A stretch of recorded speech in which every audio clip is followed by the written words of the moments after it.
बहुत महत्वपूर्ण पर्व दुर्गा जी से संबंधित पर्व आ रहा है, जिसे हम काला अष्टमी व्रत कहते हैं।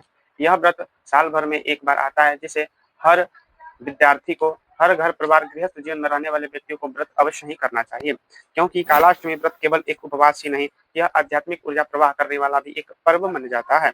जो साधक इस गुप्त विधियों से, श्रद्धा से और मेरे बताए गए रास्ते से पूजन अर्चन वंदन करता है, उसे माता निश्चित ही स्वीकार करती है, उसे पुण्य के भागी बनाती है। काला अष्टमी व्रत में हम क्या क्या करें और क्या ना करें, सारी बातें इस वीडियो में जानेंगे और कुछ विशेष वीडियो के विषय में भी जानेंगे।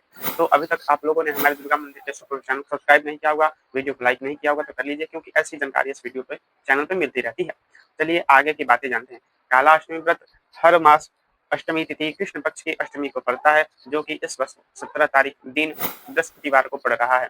तो काला अष्टमी व्रत के नियम और उसके उपाय क्या है, ये जानेंगे इस वीडियो में। काला अष्टमी व्रत हमारा व्रत सर्व प्रकार से मंगलकारी हो जाता है। काला अष्टमी व्रत के दिन माता दुर्गा की असीम कृपा प्राप्त करने के लिए तमाम देवी साधक व्रत, उपवास और अन्य ऐसी क्रियाएं करते हैं, जिससे हमारे मन को शांति, सुख, समृद्धि मिलती है। आइए जानते हैं कुछ ऐसे नियम, कुछ ऐसे उपाय जिनसे हम आज पूजन प्रारंभ करेंगे।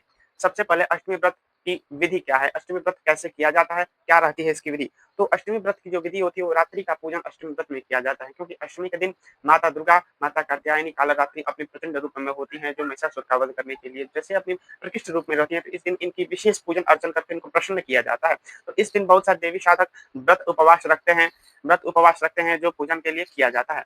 तो व्रत उपवास के लिए हमारा नियम क्या रहेगा, उसके बाद अपनी नित्य क्रिया वगैरह से निवृत्त आप हो गए रहेंगे। उसके बाद सूर्य अर्घ दिया जाता है। काले तिल के साथ सूर्य का अर्घ देने के बाद आप देवी की जैसे नित्य पूजा करते हैं वैसे करें।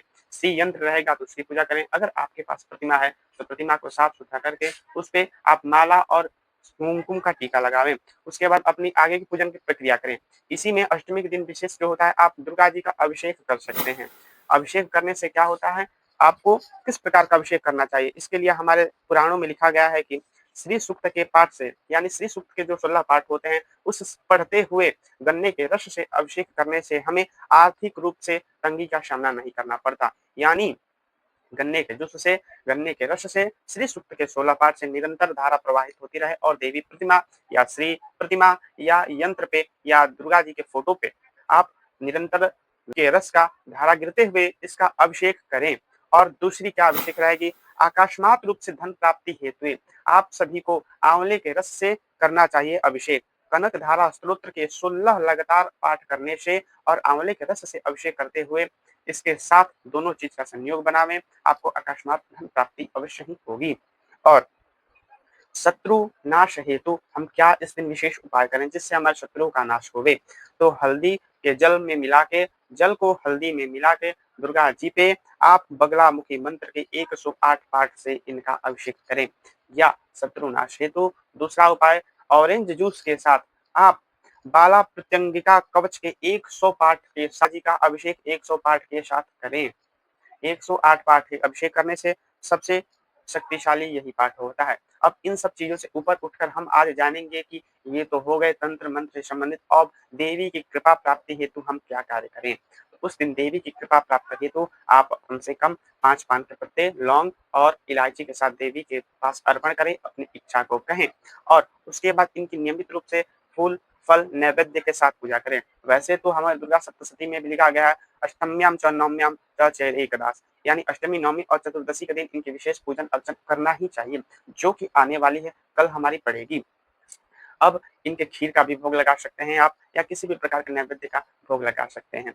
उसके बाद हवन आदि का कार्य कर ले में छोटा सा ओम नमो दुर्गाय या जय दुर्गा जी या इनका नावर्ण मंत्र से भी आप हवन कर सकते हैं।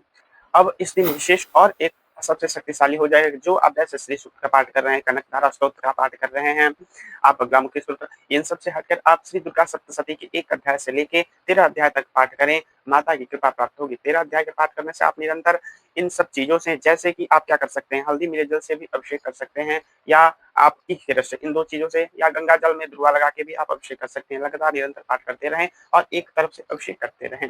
ऐसा ना हो सके तो सिर्फ माता के सामने पूजन करने के बाद इन सब चीजों का दुर्गा सप्तशती 1 अध्याय से 13 अध्याय तक पाठ करें, यथा संभव पाठ करें, हिंदी में करें या संस्कृत में करें, और माता से अंत में क्षमा प्रार्थना करें कि माता हमारी पूजा में किसी भी प्रकार की भूल चूक हुई हो तो उसे आप क्षमा क्षमा करें और हम पे अपनी कृपा दृष्टि प्रदान करें।